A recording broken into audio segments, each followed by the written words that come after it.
Hi everyone, I'm Heather, and I'm gonna try and start doing some videos. I've done this a couple of times before, but dropped the ball and now I'm back. And what keeps coming up for me that I want to start to work a little on, and I'm probably going to be doing a course in the springtime, may transfer that online. I might do a live and in-person event, but I want to really start to talk about healing physical illness.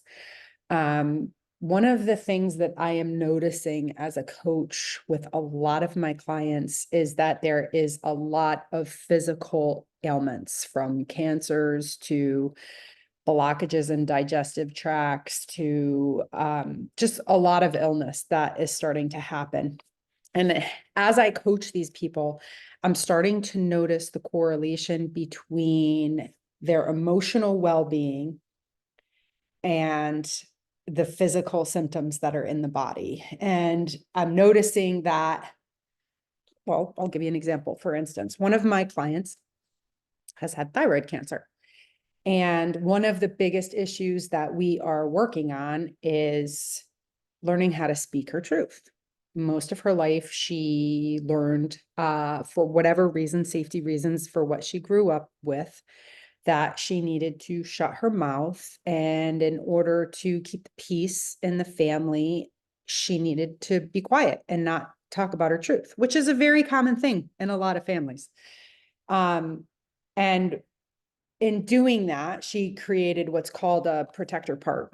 And that little protector part is still running the show. So what happens now in adult life is that when she is triggered by some experience back from her childhood, that trigger starts to send a signal to the brain, because whenever a trauma happens, the brain takes a snapshot. When the brain takes a snapshot of the moment in time that a trauma happens, it becomes like a visceral reaction. You will have like sight, smell, PTSD, right? Sight, smell, sound, everything, like anything can trigger that.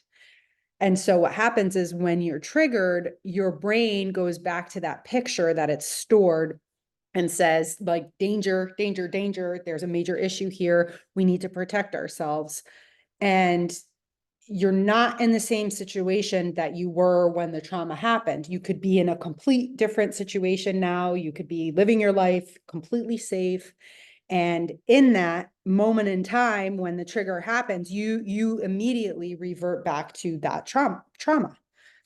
And in doing that, you have what's called a protector part that starts to say, hey, I got this, I'll take over the show. And that protector part is super important, and it helped you when the trauma happened. That's how you were able to cope. But what's happening to a lot of people is that we have all these triggers and wounds and stuff that, people haven't dealt with.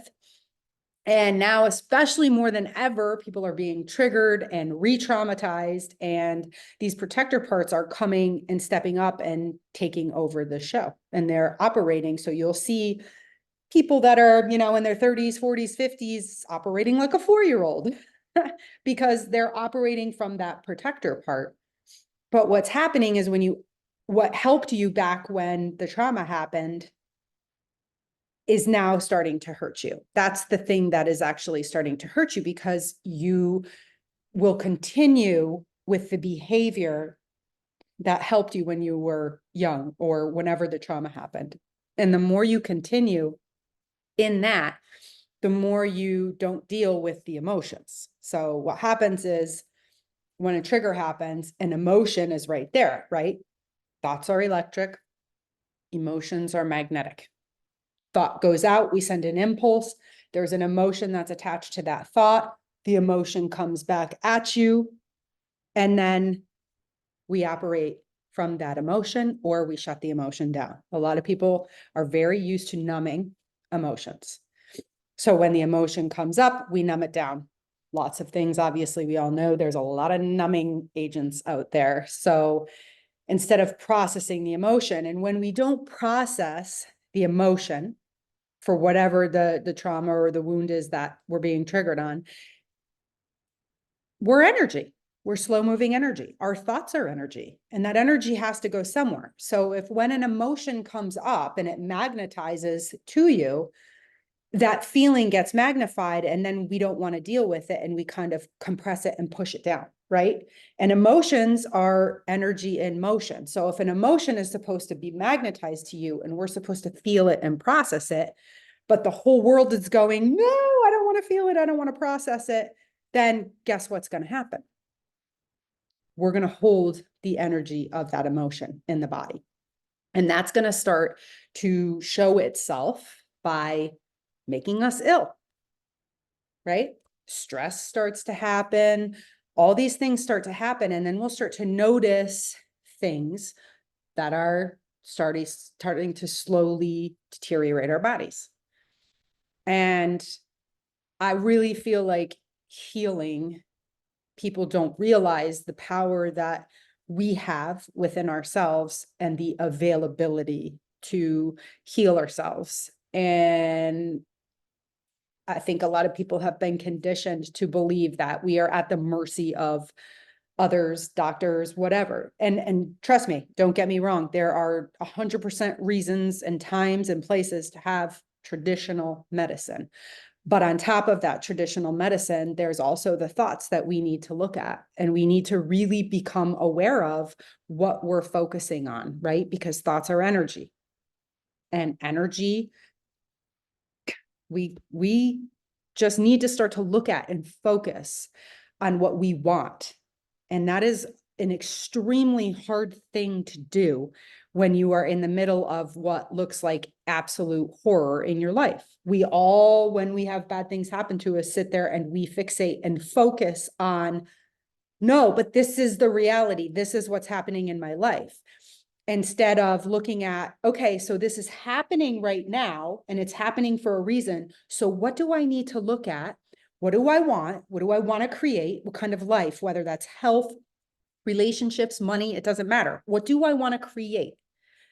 And if I stay fixated and focused on putting my energy in looking at what I think is my reality right now, well, then I'm going to continuously stay in that energy. And I don't want to stay in that energy. I want to create a new energy. I want to create a life full of health. I want to heal the problems that I have avoided my whole life. So as I start to look at those and unwrap the emotions that I'm blocking, well, then it's going to free up space in your body to start to heal the problems in the body.